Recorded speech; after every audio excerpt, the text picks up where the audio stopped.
Welcome in, everyone. Matt Mentality with our guest, Tamara Humphries. Season 3, episode 21.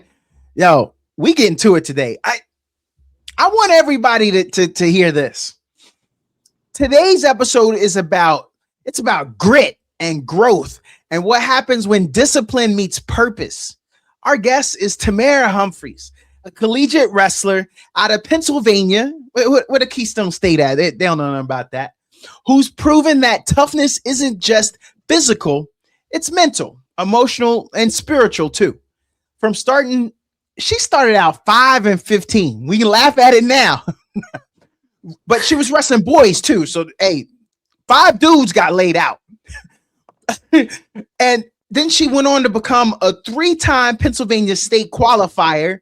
So she got up to speed real quick and then earned a 3rd place state finish. Her journey is built on resilience most people never see behind the scenes. She's balancing life as a student athlete, majoring in criminal justice. Click, click. She put them cuffs. She'll give you the info to get the cuffs on you. Building her faith, working on personal healing, and learning how to grow not just as a competitor, but as a person. And if that wasn't enough, her work ethic and character even caught attention of NBA legend Shaquille O'Neal, who surprised her with a new SUV to support her journey. Today, we talking discipline, belief, adversity, purpose, and what it really takes to chase big dreams while staying grounded. Tamara, thank you for joining us today. Absolutely. I'm so excited. No, we got to get in. Behind the scenes, for everybody, I need y'all to know, we had a quick little chat pre-production, and she a firecracker. I know it's Firefly, but yeah, this gonna be a hot one right now. This is gonna be fun. Let's do it. I appreciate that. I need that. This is why I got the podcast, for cool cats like you. So let's talk about that wrestling journey and your mentality, because I named this Matt Mentality. Let's start there. When did you realize wrestling wasn't just something you did, that it was a part of who you are? Ooh, that's a good one. You know what? I definitely feel like every single action that I partake in, one, I do it for the glory of God. And when God calls me to do something, I do with all my might. And when I was just getting into wrestling, it just showed me so much of who I am and who I can be. And it's the one thing that you can't cheat, and you can have a bad day and run a little slower in track, or it's a team sport in basketball. If they would have passed me the ball, we would have got the winning shot. But for wrestling, it's just you and somebody else. Yes. So there's nobody to blame. It's just you versus you every single time, and that is just discipline and grit that I absolutely respect. And once I got into that, I couldn't let it go. You get such a feeling of just strength once you indulge in it. And it's something that I think everybody has to experience, just that being able to transform yourself. Yo, Tamara, you sound like everybody's dad who went in the army. Hey, I think everybody should go to basic training. Did you say everybody need to get on the mat? Yo, I used to wrestle. Everybody don't belong in that mat. They gonna be crying real quick. She trying to set y'all up. Don't step on that mat if y'all ain't ready. Tamara, is that what you're saying? Everybody needs to partake in combat. Yes, absolutely. Everybody needs to fight. Everybody needs to know self-defense, especially women, especially our youth.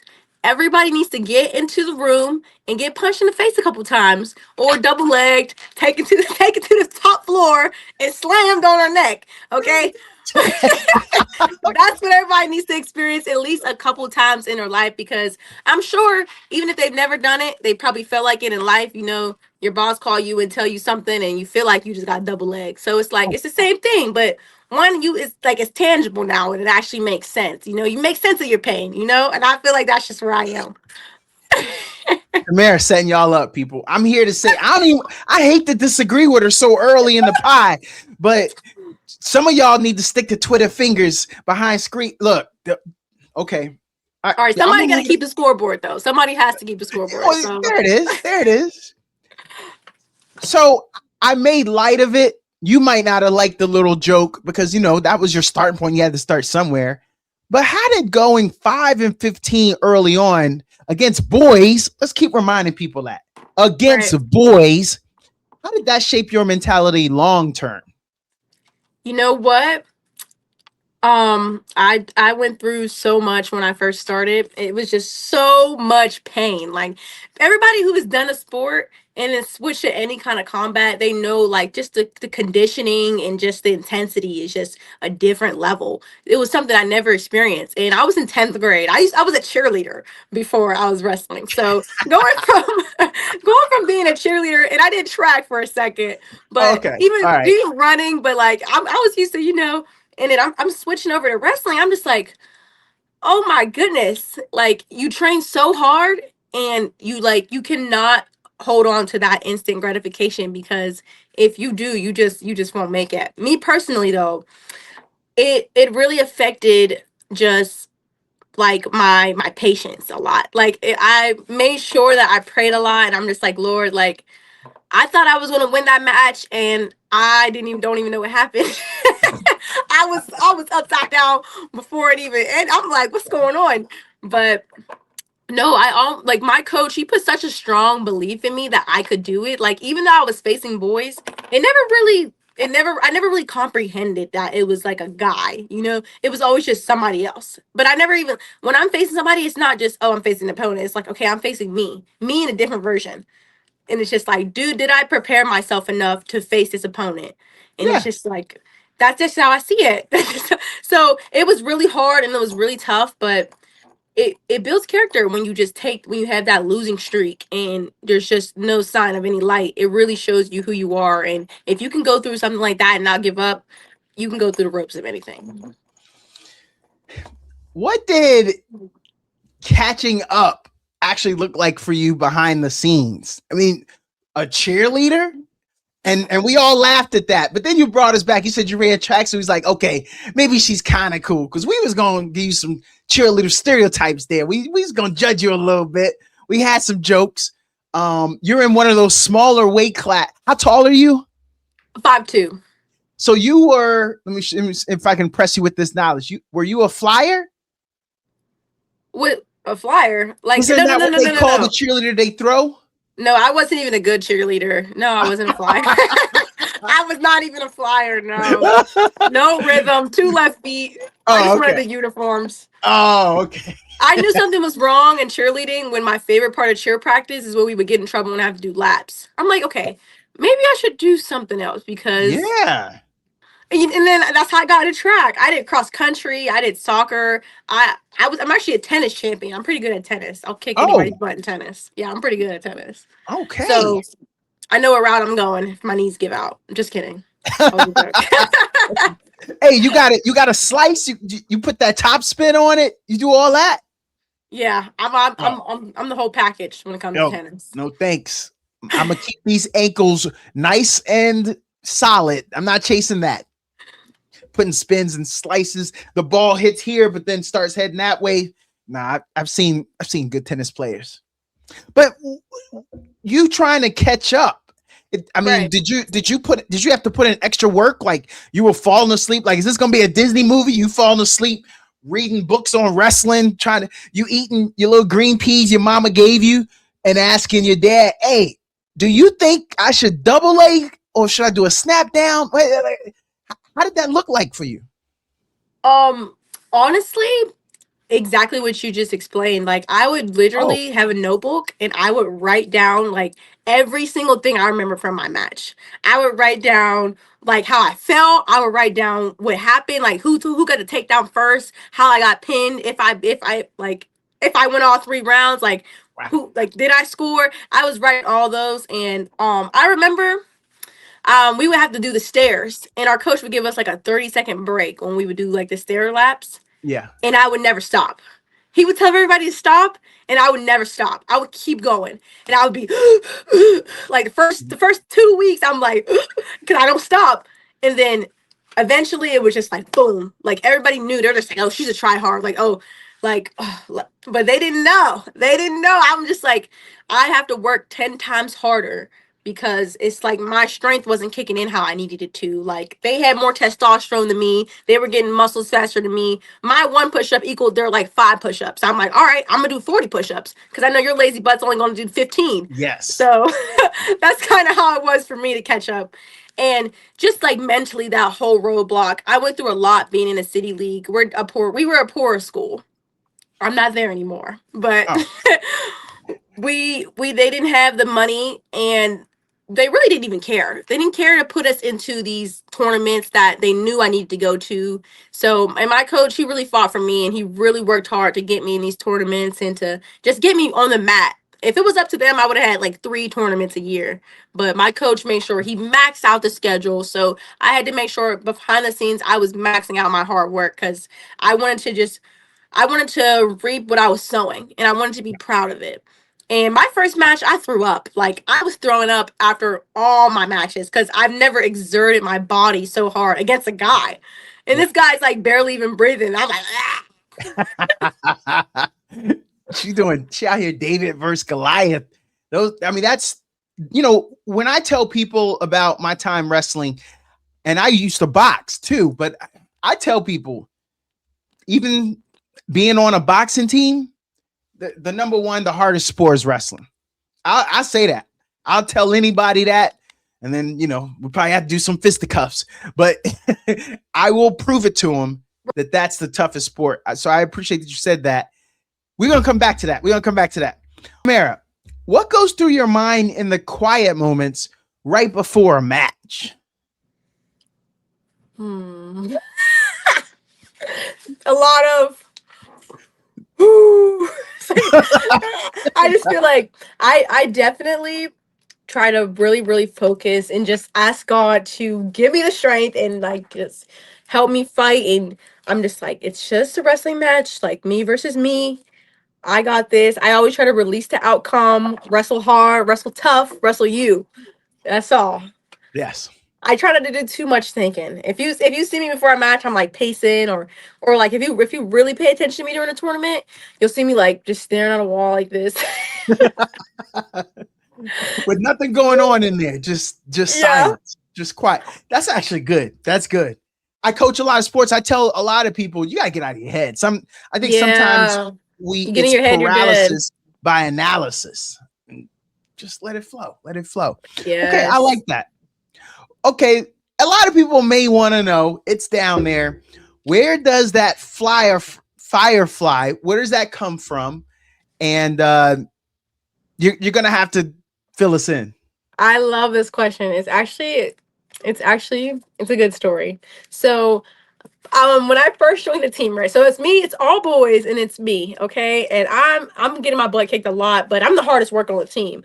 Like, you can ask any of them, even the best players. So like she will grind. I was just one of those people. You ever watch Naruto? What's that character's name who just grinding and just get his butt kicked still? Yeah, that was me. I can't remember his name. But we had a dual meet, right? We had a dual meet, and they didn't tell me, but they needed one more pin to like win the match, like win the duel. And it's me versus some guy. So I go out there, and just before I went out there, my coach is showing me like how to like cradle somebody. He's like, this how you do it. Da, da, da, da. So he's like, you just gotta move. Like if you stay still, the guy's gonna realize, and then he's gonna do his thing, and then like you just gotta move like fast, like attack. So I'm like, okay. Whew. So little old 10th grade me, I'm getting ready. I'm like, all right, I got this. Boom. I get on the mat. Like, soon as the whistle blows, I shoot. And it actually works. He falls, I get him, and then I immediately start going for like that cradle move. And Yes. I'm getting a cradle, and I got the pin. And my coach, he was just so happy. He was like, you're my lightning bug. You're my lightning bug. You're quick. You're so quick. You're like lightning. And he's like, actually, you're my firefly. And Oh. and he's been calling me that ever since. And he'll be like, come on, Firefly. Like when he wants, like, because he always tells me speed kills. Yeah. Like, that's Yeah. always been my thing. I've always been faster than everybody I wrestled. And boys or girls, top ranked or not ranked at all. Like I've always been quicker. So call me Firefly. Wow. And I kind of just took it on, yeah.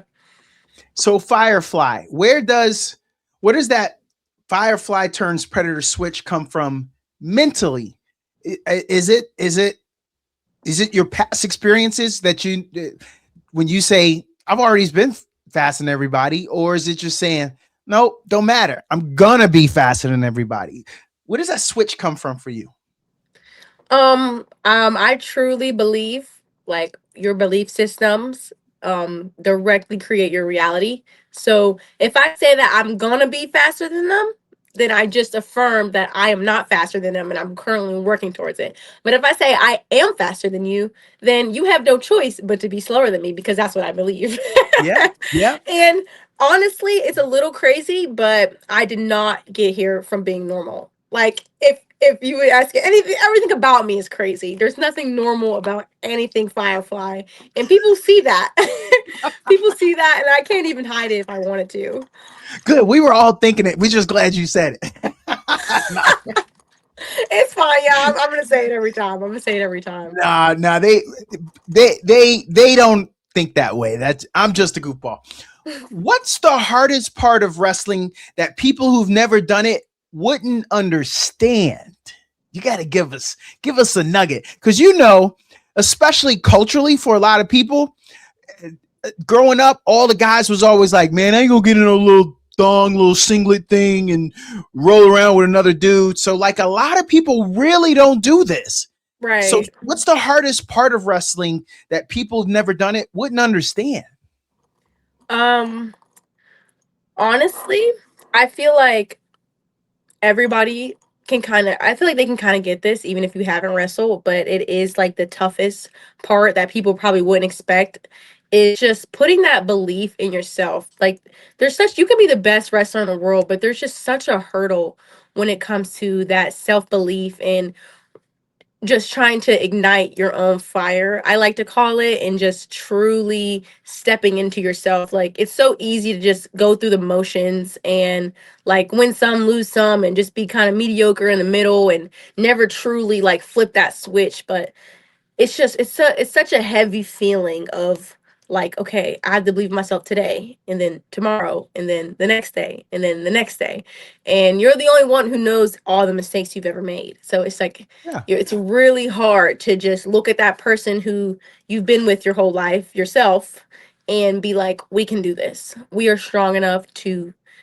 go through anything. And it sounds dramatic, but it's just like when you get on the mat, it really does feel like life or death, at any level. It doesn't matter if it's two beginners, they're fighting, they're tired, they're yeah, exhausted. People know if they've ever wrestled or even play box or play fought, that burn in your chest that you get, you're like, mm, let me go get on the treadmill a little longer yes, because yeah. and the treadmill won't do it. You got to just keep fighting. That's No, all. no, you. Those are facts. She broke it down better than I think I could have ever done it for somebody. That was good. I might even use that. That you're the only one that knows the mistakes you've made. Man, I'm gonna repurpose that one.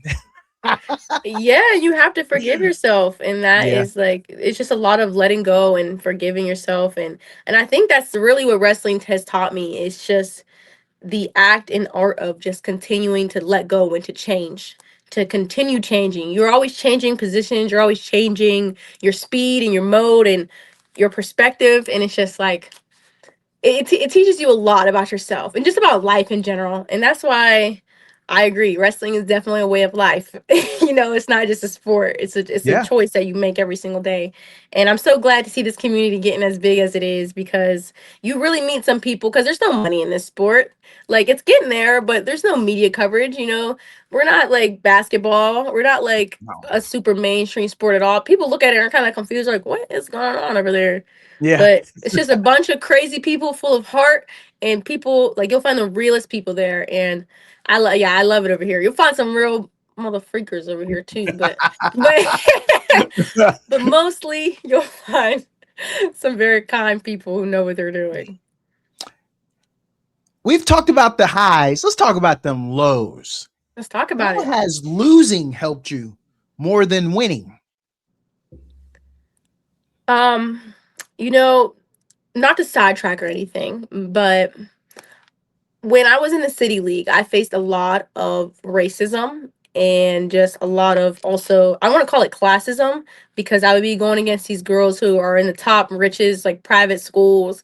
And then, like I said, I'm from this public school, and our best accomplishment is being diverse. And even the diverse kids, we're all broke. Everybody's broke.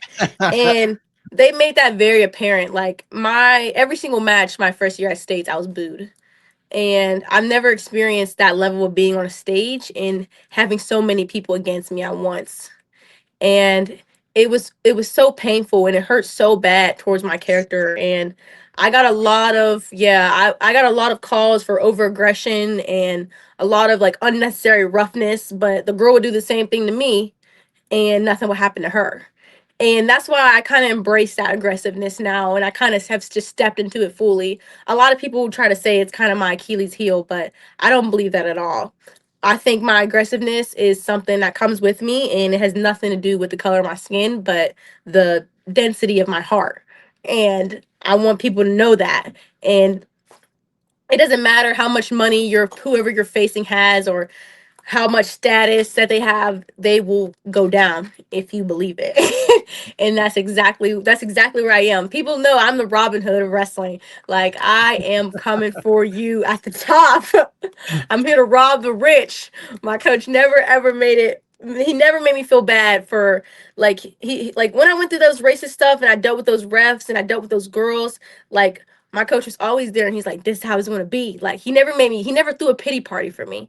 He Yeah. was never like, "Oh, it's going to be okay." Like, he's like, "No, like, you feel this? Like, you got to train. You got to get better. Like, this is what we got to do. This is what we go through. We got to work harder for our pins. We got to work harder for our points." And, like, just saluted, like, "Let's go then." Like, that's all. It was no question to me, because we have been held back for a long time. And I've said Yeah. this before on a different interview, and he kind of asked me, like, "What do you mean by that?" And I mean everything. I mean everything, every way. What do you Yeah. mean? What do I mean? And I can definitely feel like there's a different level of pressure, I feel like, also for just like black athletes, that nobody really talks about. If you see a black girl in track, you're like, "Okay, I get it, girl." But you see her go to wrestling, you're like, "Girl, what you doing?" Like that. Yes.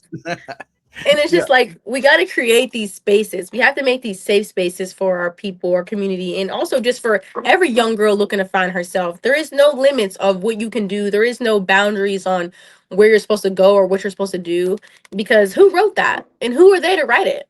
Who are they to write what you're Agreed. supposed to do? Only Yeah. God can say what's on your heart. So Yes. that's what I truly believe.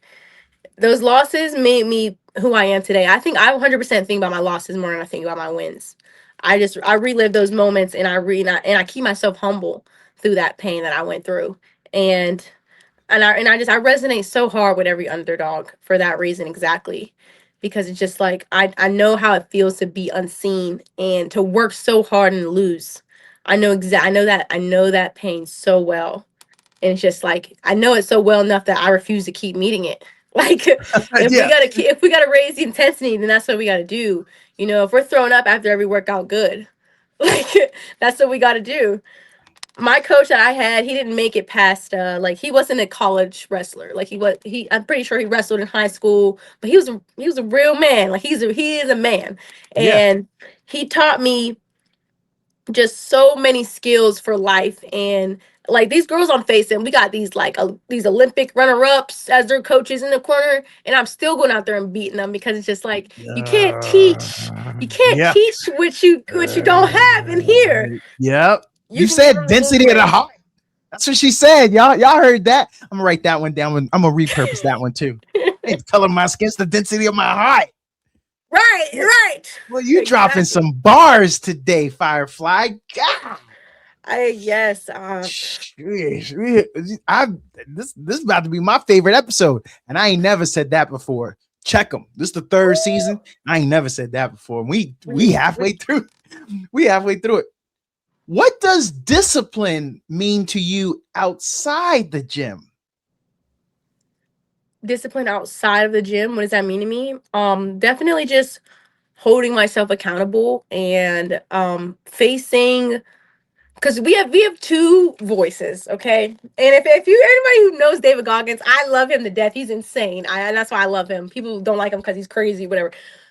you have two voices. You got your people call it the inner critic, and then you got like your softie. Okay, people call it the critic, but I call it the like that's the boss. All right, and then you Yeah. got your bestie. Bestie's like, hey, like we worked hard yesterday. Like let's just get some pizza, watch the game, like let's chill. And your boss is like, you think them girls is chilling? You need to get up and get to it. And just willingly tapping into that boss voice Yeah. is discipline for me. And it's also just like making good decisions and thinking long term and not short term. Like I'll of course I have my fun and I make sure like I'm living fully and living presently, but I make sure I don't do decisions that are going to mess me up long term. I don't hang around people who talk negatively. Like I don't consume any of that bull crap, and just making sure you're taking care of your mind and not neglecting any part of your life. It's really easy to start neglecting parts of your life, but you need to neglect that TikTok, like neglect that toxicity, like Yeah. neglect the like. Do not let yourself go on autopilot. That's what I like to call it. It's Yeah. really easy to run your life on autopilot. Having discipline is continuing to choose the present moment over and over and over again, no matter what you're facing, because you're always prepared for it. Mhm. Tomorrow has its own worries. We'll deal with tomorrow later. Yeah. But right now, all you have is right now. So that's what discipline looks like for me, outside of wrestling. Firefly, you about to be a motivational speaker out this joint. Give When the the season ministry. when the season's over, girl, what you doing? I got a couple there's a couple churches me and my fraternity go to, and there's some people in that congregation that could use some picking up. That's my problem. Like if I was to start preaching or anything, I'm smacking people. What you think this is a game? Boom. That's what life's gonna do to you. Why They're she like, hit me?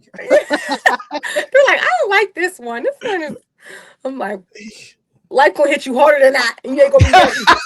That's what you're gonna do. How she know they gonna hit me harder than that? They might just. How, They all gonna be flinching when I walk by. I I I was gonna say, how many people were in your family? Did you have like bigger, older brothers, older sisters? I have an older sister, my best friend in the whole world, the best freaking girl ever to exist. She's my best friend. And then I have a mom and a dad. I have both my parents. How did your older sister reply, react when you said, "Yo, I'm gonna wrestle"? Uh, it was a culture shock to my entire family. My family has always been athletic, but they've never done anything combat wise. I mean, shoot, my family got in a lot of fights because they're crazy people, but they've never gotten to a structure 1v1. Like that wasn't really their thing. So my sister, when I told her that I was wrestling, she was just like, she was actually the only one who was really strongly on board for it. My dad, he couldn't watch his baby girl get manhandled by no boys. Like oh my goodness, my first match, I'm wrestling a guy. I actually wrestled Carrick City champ. Sorry, bro, shout out, but and I beat him. He was like picking me up, slamming me, pick me up, slam me, and I just let him tire himself out. Like every time he slammed me, boom, I got back up. I'm like, my mom hit me harder than that. It's like, but I was just like, literally, she was the only one who was like really supportive. My dad would literally be on the edge of the mat, like, and my mom begged me to quit. She begged me. She begged me. She's like, baby girl, you only get one body. And I'm like, I know. She said, "Can we protect? Can we conserve this body?" She's like, you get one set of knees, baby girl. You know your heart, like. I'm like, mom. Let Let's talk your student athlete balance, because I know that's a little bit of a challenge. What's harder, managing school or managing the one and only body that your mama gave you?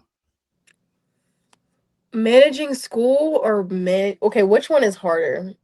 Definitely school is harder for sure, because you can neglect your body. It's much easier to neglect your body, but if you neglect your school, here go the counselor, here go your coach, here go everybody on your nerves. But if you neglect your own, like your own anatomy, you're just gonna be screwed. Okay, you're gonna go out there, you're gonna get hurt. I don't like to do either. I try to my best not to neglect either. But um by harder, do you just mean like more challenging? Because I feel like harder is kind of like a More challenging. Yeah. Yeah, I would Yeah. definitely. I'm gonna say. I'm gonna say. I'm gonna say my own body. I'm gonna say my own body. Okay. Actually, All I can right. change my answer because for school they tell you what to do. Do your homework.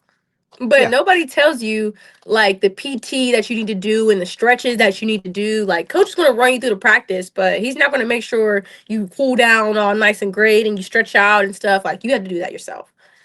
And it's just like I said, it's really easy to neglect it. School's like in your Yeah. face. You don't really notice like what you did wrong until your back's all tight and you're like, dang, like I can't move. So Yes. I'm gonna say that. I'm gonna say that.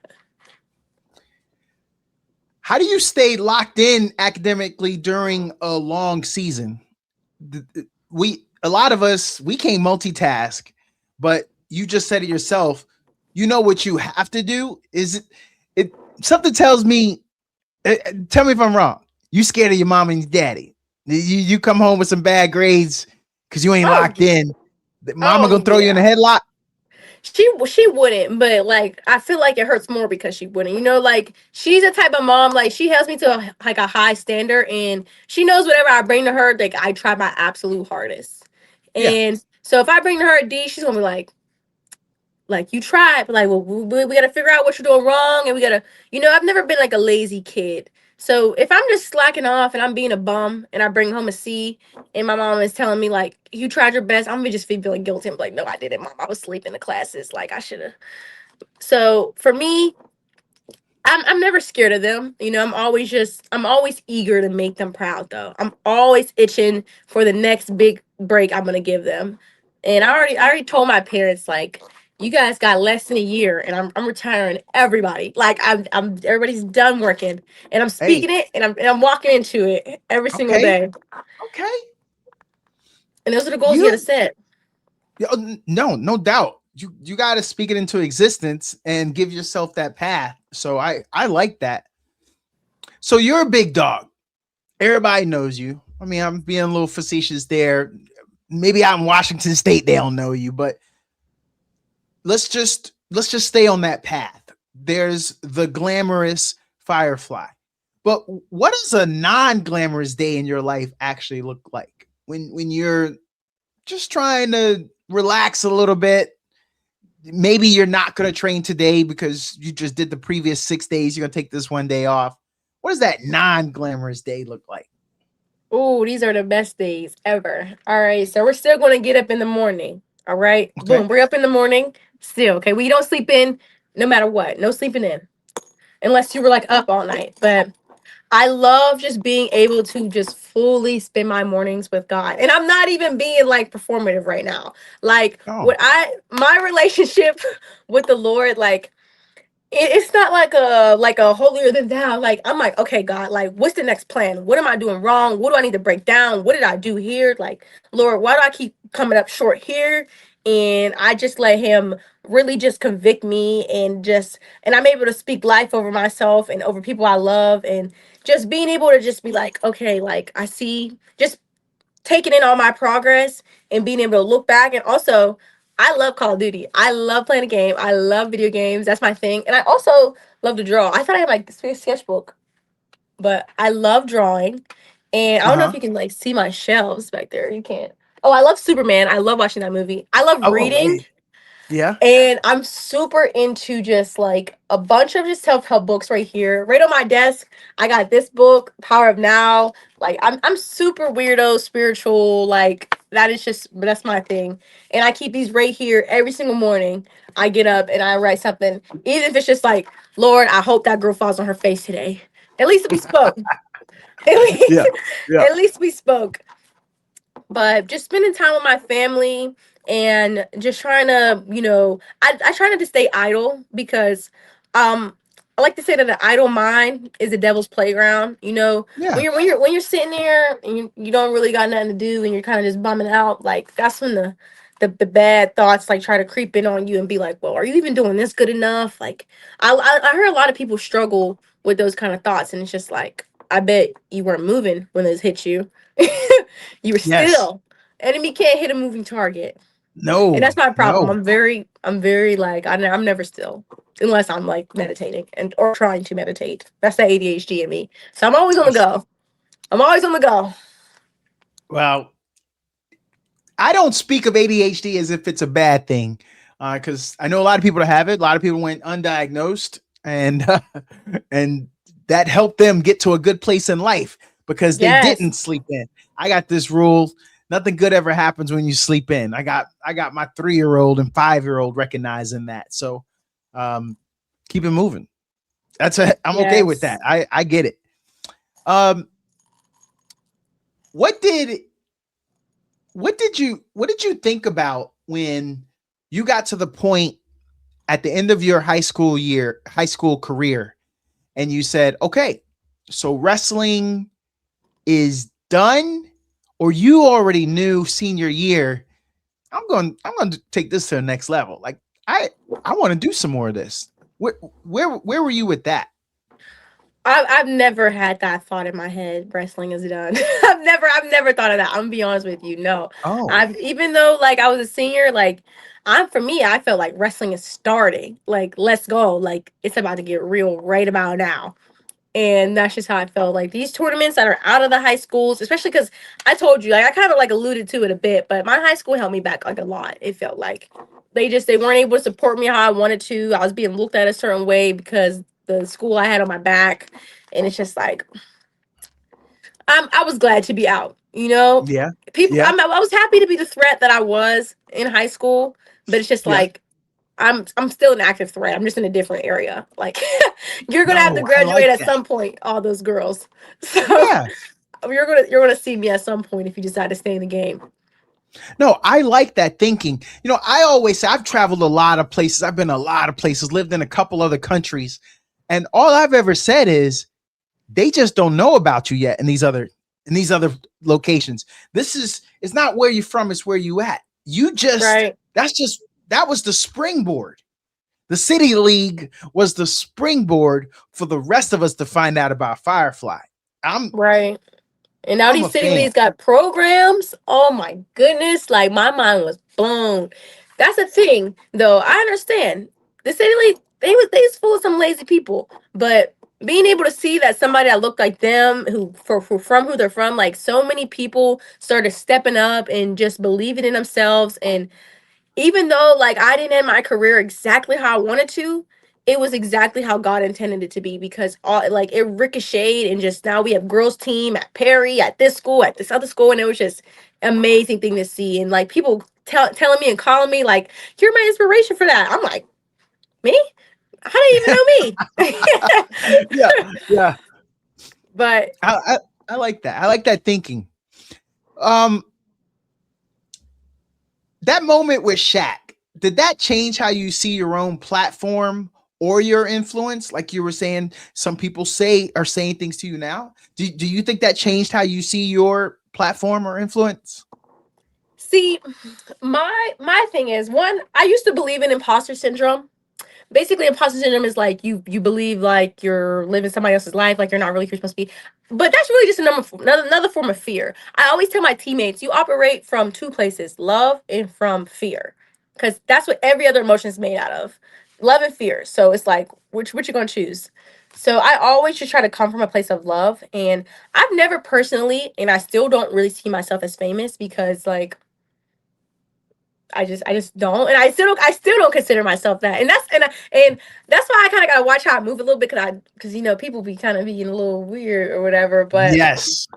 having that interaction with Shaq, um, he first of all, he's hilarious. He's really he's hilarious. It seems I like it. just Yeah, he is hilarious. I honestly I wasn't okay. I'm trying to, you guys don't kill me when I say this, but like I wasn't extremely starstruck. Like I feel like I've already placed that belief in me that I'm gonna be in the rooms with these people. So it's like kind of just seeing like your coworker up close. Like I've already like I feel like I've had like such a strong belief that like I'm going to make it. I'm going to be in these rooms with these people. I don't idolize anybody. Like God taught me not to idolize anybody. So when these people come and they're where I want to be, like I respect them and I'm just like, okay, like I'm going to listen to you because I like where you are and I want to go where you are. And Yes.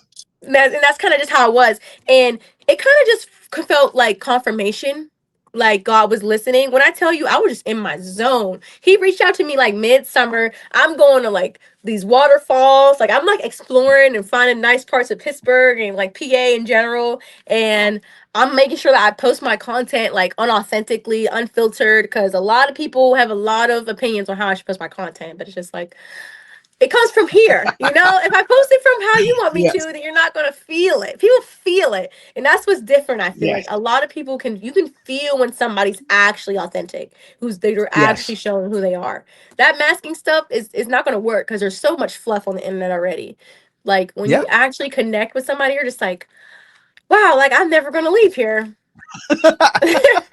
So I definitely don't see myself as famous. I just see myself as like accomplished in a couple areas, but I'm constantly putting myself in this mindset of like I'm complete, I'm whole, but I am a work in progress, and everybody is successful in their own way. Everybody has something great to offer me.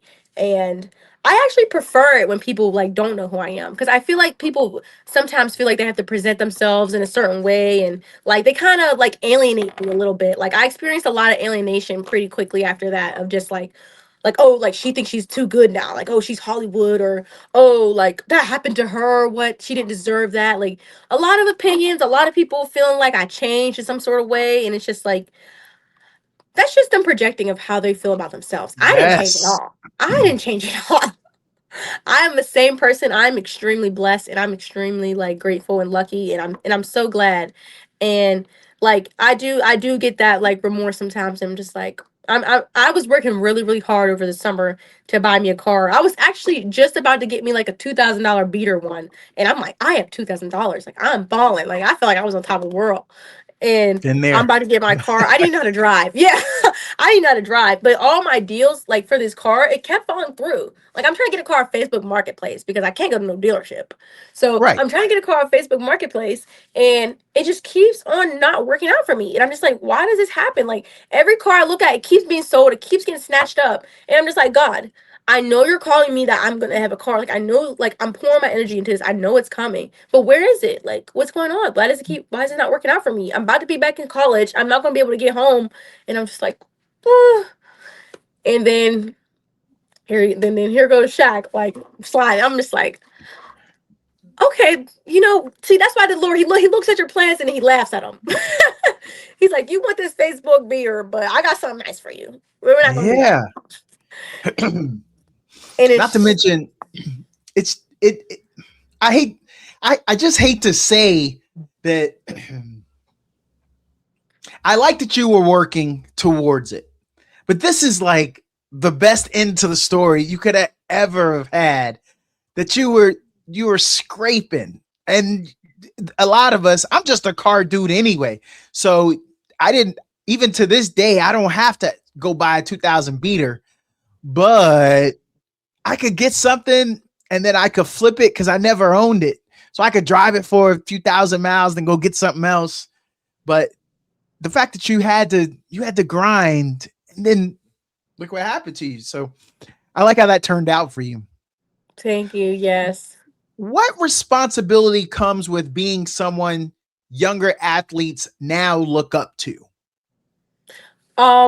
That is a great question. I actually it's kind of been kicking in a little bit more for me. I was definitely a little bit more unhinged when I kind of was first emerging from the little firefly nest. But now I'm trying to really like show these girls, show these guys, show anybody, show grown people that they are capable of whatever they put their mind to, even with the doubt, even with the stress, even with the weight of the world on your back. And I feel like that's just kind of more where I'm leaning from. Like, I've always had that just like strong protector in me, and it's Yeah. definitely from my mom. But um, I want people to who don't feel seen, who don't feel like their hard work will amount to anything.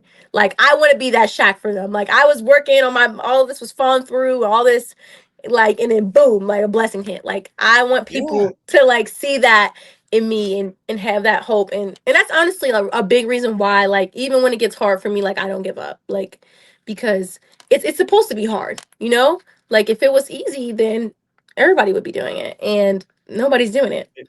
If it's worth having, It's got to have a little grind to it. It does. So I really just want to show these girls like they can be strong, they can be just as aggressive as guys.